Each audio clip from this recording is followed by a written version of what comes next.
Video اگر اچھی لگے تو ویڈیو کو لائک کیجیے اور چینل کو سبسکرائب کیجیے۔ السلام علیکم ورحمۃ اللہ وبرکاتہ۔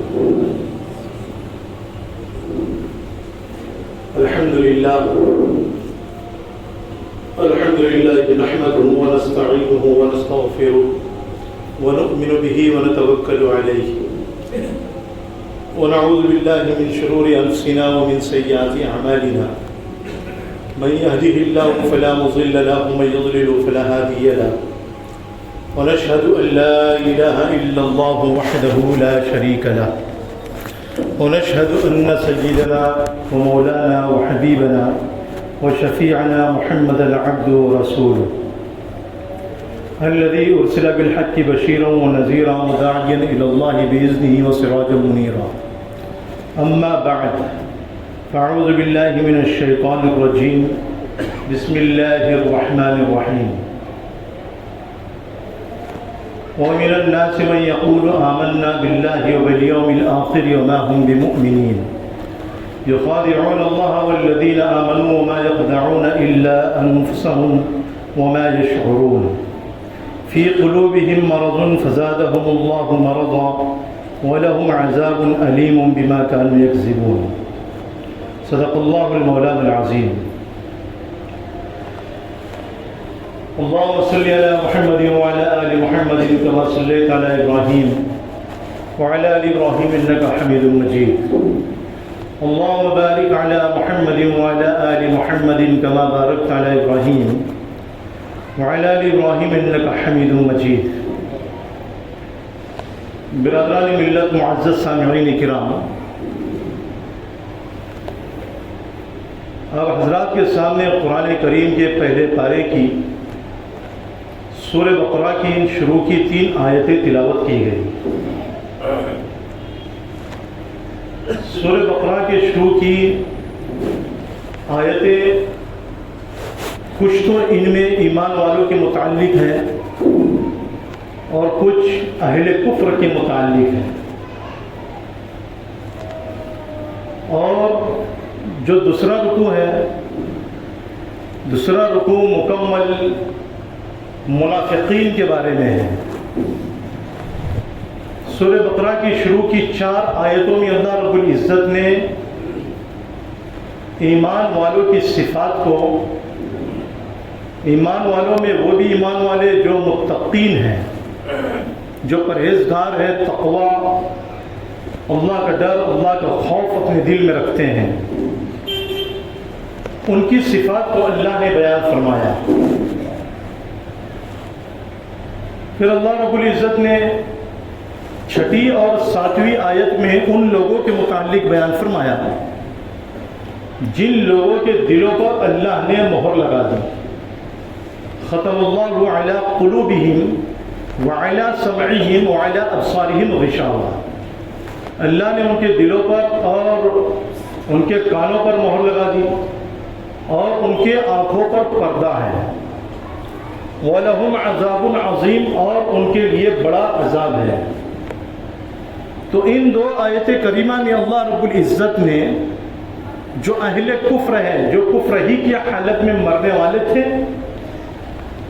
یا ابھی بھی جن کے متعلق اللہ رب العزت کو علم ہے اور اللہ ہی اس کو جانتا ہے، ہم تو اس کو نہیں جانتے کیونکہ علم یقینی اور علم قطعی اللہ ہی کا ہے، ہمارا علم تو جو ہے ظنی علم ہوا کرتا ہے۔ تو اللہ رب العزت جانتے ہیں کہ کون آدمی کفر کی حالت میں مرے گا اور کس کے اوپر اللہ رب العزت نے مہر لگا دی ہے۔ تو ان 2 آیتوں میں اللہ رب العزت نے ان لوگوں کے متعلق بیان فرمایا جن کے دلوں پر اللہ نے مہر لگا دی۔ تفسیر جلالین میں علامہ جلال الدین سیوطی رحمۃ اللہ علیہ نے یہاں پر جو ہے ان الذین کفروا سواء علیہم اانذرتهم ام لم تنذرهم، اس میں بیان فرمایا کہ ابی جہل و ابی لہب، جیسا کہ ابو جہل کے اوپر اللہ نے مہر لگا دی، ابو لہب کے اوپر مہر لگا دی، عتبہ، شیبہ، ربیعہ، ابو البختری اور بھی تھے جن کے حق میں اللہ کے رسول صلی اللہ علیہ وسلم نے بد دعا کی تھی، اے اللہ قریش کی پکڑ فرما، اور 7 آدمیوں کا نام لے کر اللہ کے رسول صلی اللہ علیہ وسلم نے بددعا بھی کی، جیسا کہ بخاری شریف میں بھی روایت موجود ہے۔ تو بہرحال عبداللہ ابن مسعود رضی اللہ تعالیٰ بیان فرماتے ہیں کہ جن کا نام لے کر اللہ کے رسول صلی اللہ علیہ وسلم نے بددعا کی تھی، میں نے ان کو بدر کے کنویں میں جو ہے نا مرا ہوا پایا۔ بدر کے کنویں کے اندر ان کو میں نے مرا ہوا پایا۔ کون کہہ رہے ہیں؟ عبداللہ ابن مسعود رضی اللہ تعالیٰ عنہ، کوئی معمولی صحابی نہیں ہے بلکہ جلیل القدر صحابی ہے، اور فقہ حنفی کے زبردست صحابی ہیں کہ فقہ حنفی انہی سے متعلق ہے، کہ اکثر و بیشتر مسائل میں حضرت امام ابو حنیفہ رحمۃ اللہ علیہ نے فقہ حنفی میں جو ہے عبداللہ ابن مسعود ہی کی پیروی کی ہے، انہی سے جو ہے نا حدیث لی گئی ہے، زیادہ تر جو حدیث ہے۔ تو بہرحال 2 آیت کریمہ میں اہل کفر کے متعلق، اور اب آگے جو 13 آیتیں ہیں، یہ 13 آیتیں منافقین کے بارے میں ہیں۔ اور اس کو بھی یاد رکھیں کہ منافق کس چیز سے؟ منافق نفاق سے ہے۔ نفاق کے معنی ہوتے ہیں کہ ظاہر میں کچھ اور ہونا، باطن میں کچھ اور ہونا۔ تو منافق کا ظاہر کچھ اور ہوتا ہے، باطن کچھ اور ہوتا ہے۔ ابن جریر رحمۃ اللہ علیہ بیان فرماتے ہیں کہ منافق کا ظاہر اس کے باطن کے خلاف ہوتا ہے، اس کا آنا اس کے جانے کے خلاف ہوتا ہے، اس کی موجودگی اس کی عدم موجودگی ہے، اس کا بیٹھنا اس کا کھڑے ہونے کے خلاف ہوا کرتا ہے۔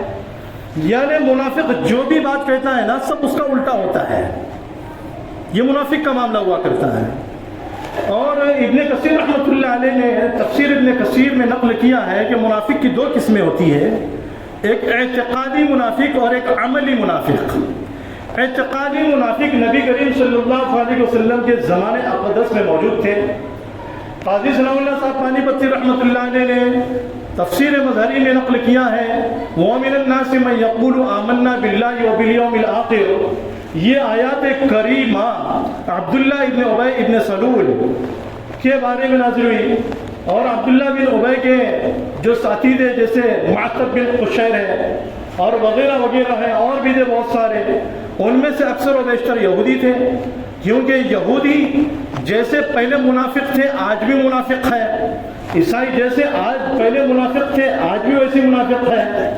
اب غیروں کے ساتھ میں تعلق رکھنا، ان کو اپنا نازدہ بنانا، ان کو اپنا جگری دوست بنانا، یہ کہاں تک درست ہے کہاں تک نہیں درست ہے، یہ مسئلہ انشاءاللہ آخر میں آپ حضرات کے سامنے بیان کیا جائے گا اگر میرے ذہن میں رہا۔ تو یہاں پر اللہ رب العزت نے 13 آیت کریمہ منافقین کے بارے میں نازل فرمائی ہے۔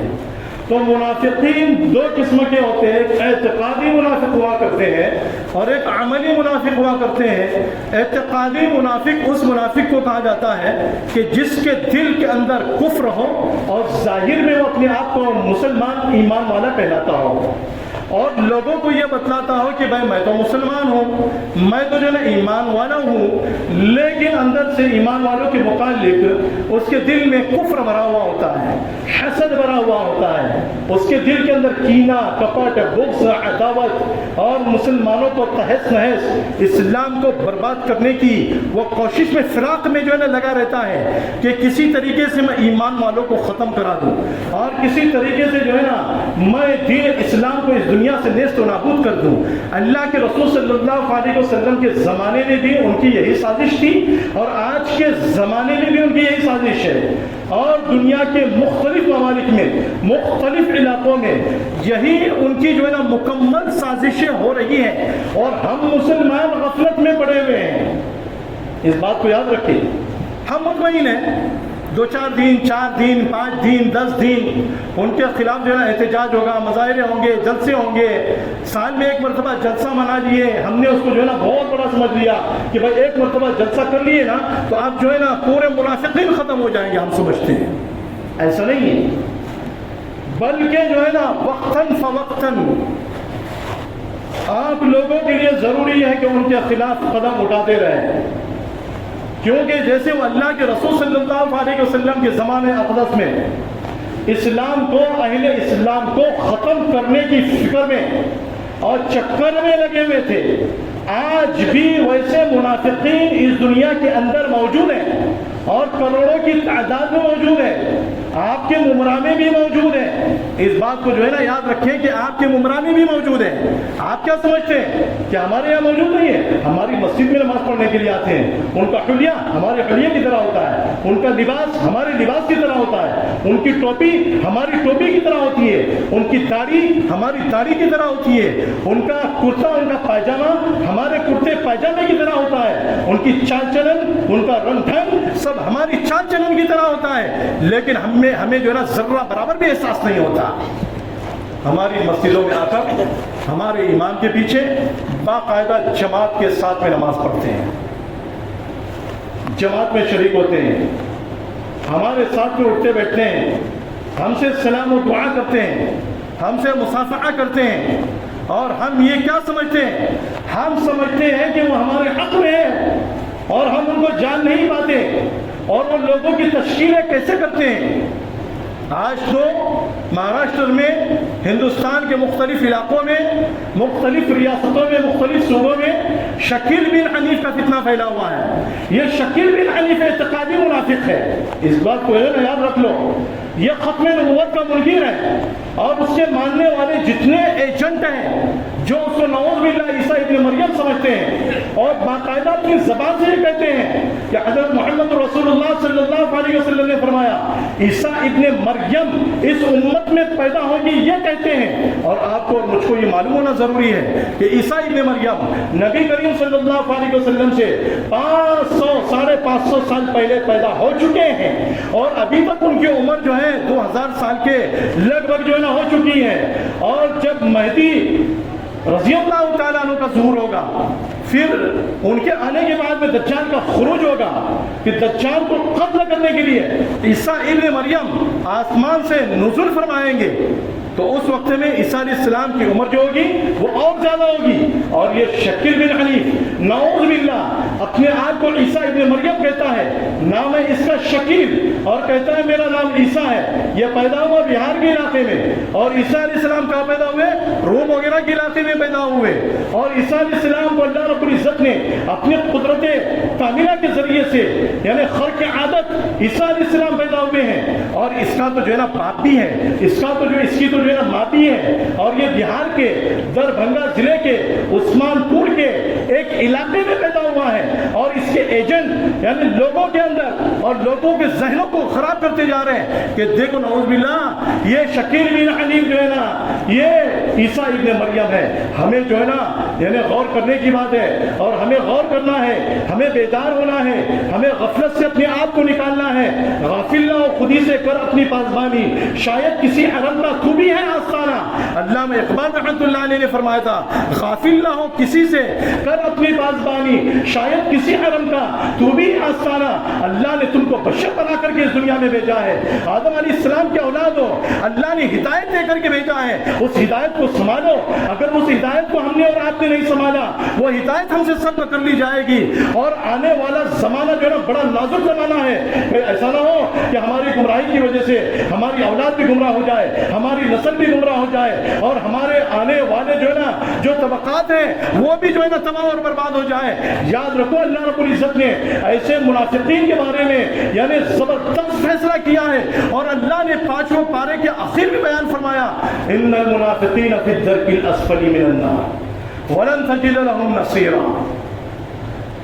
یہ منافقت کہاں سے شروع ہوئی ہے؟ میں منافقت کی ابتدا کہاں سے ہوئی ہے اس کو سمجھنا ضروری ہے. یہ منافقین کی جماعت کی بنیاد ڈالنے والا کون شخص ہے؟ نبی کریم صلی اللہ علیہ وسلم کو اور صحابہ کرام رضی اللہ عنہم اجمعین کو نبی کریم اللہ رب العزت نے مکہ المکرمہ میں حکم فرمایا کہ تم ہجرت کر جاؤ. اللہ کے رسول صلی اللہ علیہ وسلم نے صحابہ سے مکہ المکرمہ سے مدینہ المنورہ کی طرف ہجرت فرمائی. حضرت عبداللہ بن عباس اور ان کے علاوہ اور بھی صحابہ ہیں اور بھی مفسرین کرام وہ بیان فرماتے ہیں کہ مکہ المکرمہ میں کوئی منافق نہیں تھا. سارے کے سارے کھلے اسلام کے دشمن تھے. جتنے تھے نا جو نبی کریم صلی اللہ علیہ وسلم کے مقابلے میں تھے، صحابہ کے مقابلے میں تھے، جتنے بھی ان کے ساتھ میں مزاحمت کرنے والے تھے، سارے کے سارے جو ہے نا کھلا اسلام کے دشمن تھے، ان میں منافق کوئی نہیں تھا، مشرکین میں ایک بھی جو ہے نا نفاق والا شخص نہیں تھا۔ اللہ کے رسول صلی اللہ علیہ وسلم اور صحابہ مدینہ المنورہ کی طرف ہجرت کر کے آئے۔ اب مدینہ میں جب ہجرت کر کے آئے تو یہاں پر جو ہے نا مدینہ میں یہودیوں کے بڑے بڑے 3 قبیلے تھے۔ ایک قبیلے کا نام بنو قینقاع، ایک کا نام بنو نذیر اور ایک کا نام بنو قریظہ، اور انصار کے 2 قبیلے تھے، ایک کا نام اوس تھا اور ایک کا نام خزرج تھا۔ قبیلہ بنو قینقاع جو یہودیوں کا قبیلہ تھا، یہ جو ہے قبیلہ خزرج کا حلیف تھا، اور اس کے ساتھ میں معاہدہ ہو چکا تھا کہ دیکھو جب بھی ہم میں سے جو ہے نا کسی کی دشمن کے ساتھ میں لڑائی ہو یا جنگ ہو یا کوئی قتال ہو، کوئی معاملہ ہو، تو دونوں ایک دوسرے کا ساتھ دیں گے، اس کو کہا جاتا ہے معاہدہ۔ اور قبیلہ قینقاع قبیلہ خزرج کا حلیف تھا، اور رہا مسئلہ قبیلہ اوس کا، تو قبیلہ اوس قبیلہ بنو قریظہ کا اور بنو نذیر کا حلیف تھا۔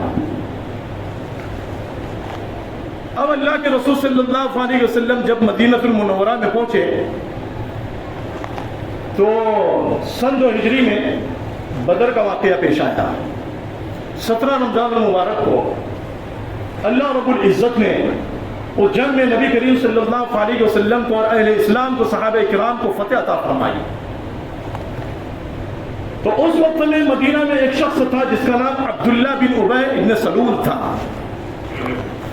اور عبداللہ بن ابی کا تعلق قبیلہ خزرج جو انصار کا قبیلہ تھا اس سے تھا تو یہ قبیلہ خزرج سے تعلق رکھنے والا، مگر قبیلہ خزرج والے بھی قبیلہ اوس والے بھی دونوں اس کو اپنا سردار بنانے کے لیے حتمی فیصلہ پختہ ارادہ کر چکے تھے کہ ہمیں جو ہے عبداللہ بن ابی کو اپنا سردار بنانا ہے، اپنا بادشاہ بنانا ہے۔ لیکن جب جنگ بدر ہوئی، اللہ نے مسلمانوں کو اور اسلام کو شان و شوکت اور قوت عطا فرمائی، تو اب اس کے دل کے اندر جو ہے حسد پیدا ہو گیا۔ کس کے دل کے اندر؟ عبداللہ بن ابی اور اس کے ماننے والوں کے دلوں میں حسد پیدا ہو گیا۔ آپ کرے تو کیا نہ کرے۔ اب قبیلہ اوس کے جتنے لوگ تھے تقریباً مسلمان ہو گئے، قبیلہ خزرج کے جو لوگ تھے وہ بھی تقریباً مسلمان ہو گئے۔ بعض لوگ قبیلہ خزرج کے قبیلہ اوس کے منافقین میں شامل تھے، اور ان کا سردار عبداللہ بن ابی تھا۔ اب عبداللہ بن ابی نے سوچا کہ مجھ کو بھی ظاہراً مسلمان ہو جانا چاہیے، اور جو اس کے ماننے والے تھے ان کو بھی عبداللہ بن ابی نے نصیحت کی کہ دیکھو میرے طریقے پر تم لوگ بھی چلتے رہنا۔ اب عبداللہ بن ابی نے اور اس کے ماننے والوں نے ظاہراً اسلام کو قبول کیا، اسلام میں داخل ہوئے۔ ان کا ظاہر کچھ اور تھا، باطن کچھ اور تھا۔ اب یہ عبداللہ بن ابی نے منافقت کی ابتدا کی اور منافقت کی بنیاد ڈالی۔ اسی لیے جو ہے نا قبیلے اوس اور خزرج میں سے منافقین پیدا ہوئے، اور جو لوگ مدینہ سے ہجرت کر کے آئے تھے مہاجرین، ان میں سے ایک شخص بھی جو ہے نا منافق نہیں تھا۔ ابن کثیر رحمۃ اللہ علیہ نے صاف صاف لکھا اس بات کو، ایک بھی منافق نہیں تھا، کیونکہ انہوں نے اپنی جان کی قربانی دی تھی، اپنے مال کی قربانی دی تھی۔ جان کی قربانی، مال کی قربانی کیوں دی تھی؟ دین اسلام کے لیے دی تھی، اپنی ذات کے لیے نہیں دی تھی، اللہ کے دین کے لیے دی تھی، اللہ کے دین کے لیے۔ ان الدین عند اللہ الاسلام وما اختلف الذین اوتوا الکتاب، دین تو اللہ کے نزدیک دین اسلام ہی ہے، اللہ کے نزدیک سب سے پیارا مذہب دین اسلام ہے، اور کوئی مذہب نہیں ہے۔ صاف اللہ نے قرآن کریم میں حتمی فیصلہ کر دیا ہے، حتم مقضیہ ہو چکا ہے۔ اب اس نے جو ہے نا بنیاد ڈالی۔ اللہ رب العزت نے یہ ایسے منافقین کے بارے میں جیسے پہلے تھے ایسے آج بھی ہے، ویسے آج بھی ہے۔ یہ شکیل بن حنیف ایک نہیں ہے، بلکہ اس کے جیسا جو ہے نا ملیشیا میں بھی موجود ہے، اس کے جیسا جو ہے نا ہندوستان میں اور بھی موجود ہے۔ 1901 میں مرزا غلام احمد قادیانی نے نبوت کا دعویٰ کیا تھا. اسی کی روش پر، اسی کے طریقے پر، اسی کی اتباع میں یہ شکیل بن حنیف بھی نکل پڑا ہے کہ 2 کرسی خالی تھی، ایک تو عیسیٰ ابن مریم تھی اور ایک جو ہے حضرت مہدی رضی اللہ تعالیٰ عنہ کی.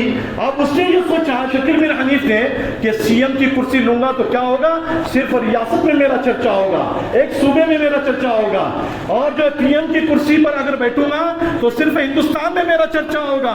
اب مجھ کو کیا کرنا چاہیے، جو بڑی بڑی کرسیاں ہیں نا عالمی اعتبار سے، جس پر بیٹھنے سے پوری دنیا میں شہرت ہوگی، پوری دنیا میں نام و نمود ہوگی، دنیا میں جتنے بھی لوگ رہنے والے ہیں سب کی نظر میں پہنچ جاؤں گا. اور وہ کرسی کون سی تھی، عیسیٰ ابن مریم کی اور حضرت مہدی رضی اللہ تعالیٰ عنہ کی. تو اس نے پہلے مہدی ہونے کا دعویٰ کیا نعوذ باللہ، پھر اس کے بعد میں عیسیٰ مریم ہونے کا دعویٰ کیا، عیسیٰ ابن مریم ہونے کا دعویٰ کیا. تو ایسے لوگ جو ہے نا، کان کھول کر کے سن لو، ایسے لوگ ہندوستان میں ایک نہیں کئی سارے ہیں. یہ فتنے ہیں بہت بہت بڑے، پڑوس کے ملک میں بھی جو ہے نا ایسے فتنے موجود ہیں، وہاں تو اس سے بھی زیادہ بڑے بڑے فتنے موجود ہیں. ہمیں یہ چاہیے کہ ہم ان سے ہوشیار ہو جائیں، ہم جو ہے اپنے ذہنوں کو کھول لیں، اپنے دماغ سے سوچیں. اللہ نے اس انسان کو ذوی العقول بنایا ہے، عقل والا بنایا ہے. ہمیں عمل کے ساتھ میں علم بھی سیکھنا ہے، صرف عمل نہیں سیکھنا ہے بلکہ اس کے ساتھ میں علم کو بھی سیکھنا ہے. اللہ نے اس دنیا میں آدم علیہ السلام کو بھیجا تو فرشتوں پر فوقیت کیوں عطا فرمائی، علم کے اعتبار سے عطا فرمائی. 7 لاکھ زبانیں اللہ نے آدم علیہ السلام کو سکھائی تھی. کتنی زبان، 7 لاکھ زبان. عبداللہ ابن عباس رضی اللہ تعالیٰ عنہ کا قول ہے، اور تفسیر مظہری میں قاضی صلاح اللہ صاحب پانی پتی رحمۃ اللہ علیہ نے الرحمن علم القرآن خلق الانسان ان آیات کریمہ کی تفسیر میں بیان فرمایا. ہم نے کیا کیا ہے، صرف عمل کے اوپر اکتفا کر لیا ہے. ٹھیک ہے، عمل بھی ضروری ہے، لیکن عمل سے زیادہ عمل کے صحیح کرنے کے لیے، صحیح ہونے کے لیے علم کا ہونا ضروری ہے. آج ہمیں علم نہیں ہے تو یہ للو پنجو جو لوگ ہیں، یہ جو منافقین لوگ ہیں جن کو اعتقادی منافق کہتے ہیں، عملی منافقوں کا تو پوچھنا ہی نہیں، کروڑوں کی تعداد میں، ہم میں سے بہت سے لوگ اس میں داخل ہیں. عملی منافق کس کو کہتے ہیں، جب جھگڑا ہونے لگے تو گالی دینے لگے، جب اس کے پاس میں امانت رکھے تو خیانت کرنے لگے، جب وعدہ کرے تو جو وعدہ خلافی کرنے لگے. وَإِذَا خَاصَمَ فَجَرَ وَإِذَا اؤْتُمِنَ خانہ. تو یہ عملی منافق ہے، جھوٹ بولنے والے، گالی دینے والے ہے نا، اور اسی طریقے سے قتل و قتال کرنے والے. لیکن اعتقادی منافق کون ہے، جو اندر کفر رکھتا ہو اور ظاہر میں ایمان والا کہلاتا ہو، وہ اعتقادی منافق ہے. یہ اعتقادی منافق ہمارے محلوں میں گھوم رہے ہیں، ہمارے علاقوں میں جو ہے نا گھروں میں رہ رہے ہیں، اور ہم مسلمانوں کو پتہ نہیں ہے کہ اعتقادی منافق ہماری مسجدوں میں آ کر کے نماز پڑھ رہے ہیں، ہمارے نوجوانوں کو گمراہ کر رہے ہیں، ہمارے نوجوانوں کے ایمان کو سلب کرنے کی کوشش میں لگے ہوئے ہیں، ہمارے بڑے بڑوں کو تباہ اور برباد کرنے کے چکر میں لگے ہوئے ہیں، ہمیں تہس نہس کرنے کی چکر میں لگے ہوئے ہیں. میرے محترم بھائیوں اور بزرگوں، ہمیں بیدار ہونے کی ضرورت ہے. اللہ نے جو ہے نا ہمیں ایمان دیا ہے، اس ایمان کو بچانے کی ضرورت ہے. فَأَمَّا الَّذِينَ آمَنُوا فَزَادَتْهُمْ إِيمَانًا وَهُمْ يَسْتَبْشِرُونَ. جو ایمان والے ہوتے ہیں نا، اللہ رب العزت سورت نازل کر کے ایمان والوں کے ایمان میں اضافہ کرتا ہے، اور وَهُمْ يَسْتَبْشِرُونَ، اور وہ ایمان والے خوش ہو جاتے ہیں. صحابہ کرام کے زمانے میں، اللہ کے رسول کے زمانے میں اللہ رب العزت صحابہ کرام کی وجہ سے آیات نازل فرماتے تھے، اور وہ ایمان والے تھے، ان کے ایمان میں اور تازگی پیدا ہو جاتی تھی، ان کے ایمان میں اور تقویت پیدا ہو جاتی تھی، اعمال میں اور جم جایا کرتے تھے. ایسے صحابہ کرام تھے. اور اللہ رب العزت نے منافقین کے بارے میں کیا بیان فرمایا، وَأَمَّا الَّذِينَ فِي قُلُوبِهِمْ مَرَضٌ فَزَادَتْهُمْ رِجْسًا إِلَىٰ رِجْسِهِمْ وَمَاتُوا وَهُمْ كَافِرُونَ. اور وہ لوگ جن کے دلوں کے اندر مرض ہے، مرض یعنی کفر ہے، نفاق ہے، جن کے اندر ریاکاری ہے، جن کے اندر نفاق ہے،